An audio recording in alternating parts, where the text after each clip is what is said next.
Hi, I'm ScienceMan and welcome to Science Anomaly. In this video series, we tackle misinformation and misconceptions, and we try to do it in under 10 minutes.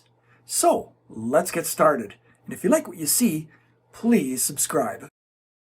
This episode concerns trace gases. So, have a look at this piece of climate denier misinformation that showed up in my social media feed. Perhaps you've seen it. The gist of it is, as with most misinformations on this issue, is that carbon dioxide is an insignificant gas that we shouldn't be worried about.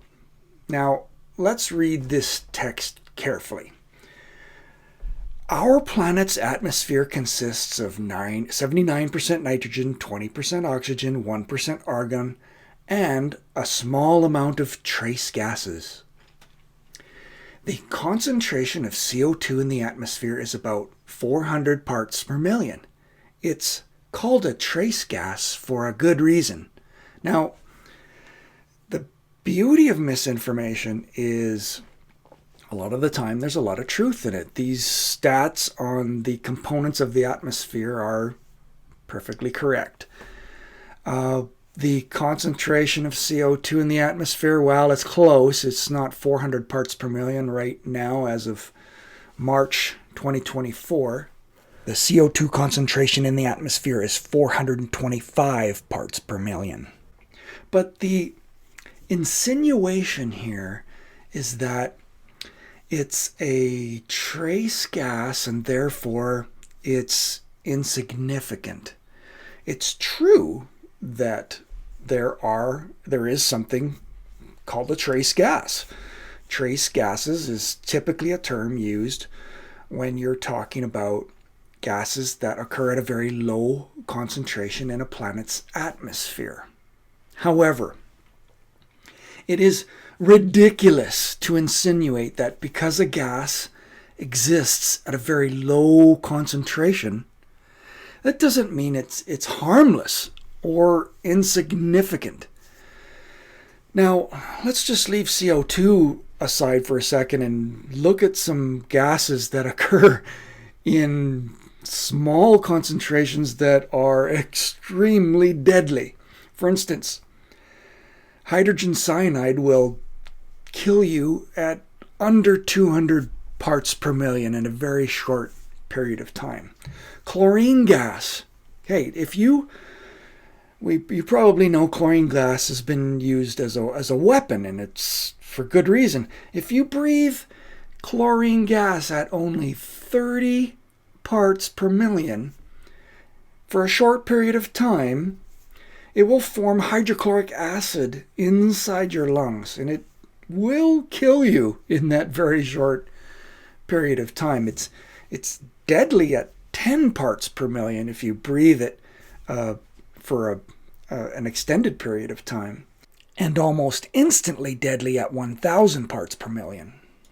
So a fun exercise is to Google a list of highly toxic gases, and you'll see that there are gases on the list that at 0.001 parts per million will kill you practically instantly once it gets into your system. So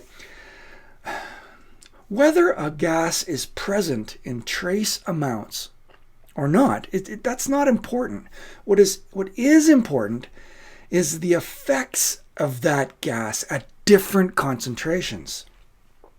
A small amount of change in concentration of a gas may have huge consequences. For instance, we talked about the chlorine. If you have it in 0.01 concentration in that you're breathing, it will have no effect on you. But you bump that up to 10 parts per million and you're in trouble. Now, what about carbon dioxide? Well, carbon dioxide is an effective greenhouse gas, and it's very easy to bring up a graph of the change in carbon dioxide concentration in the last 150 years, but to put it bluntly, the concentration of carbon dioxide has increased from about 260 parts per million pre-industrial. So before we started taking things like oil and coal out of the ground and burning it, we were at 260 parts per million. Now we're at 420 parts per million. And now the climate change deniers might say, well, who cares? You've increased from 260 to 420 parts per million. So what? Well, the last time planet Earth had a concentration of 420 parts per million of carbon dioxide in the atmosphere was in the Pliocene epoch. And that was 5 million years ago. If you take the Pliocene as an indicator as to what life might be like on Earth with 420 parts per million carbon dioxide, well, back in the Pliocene, the average global temperature was about 4 to 5 degrees higher.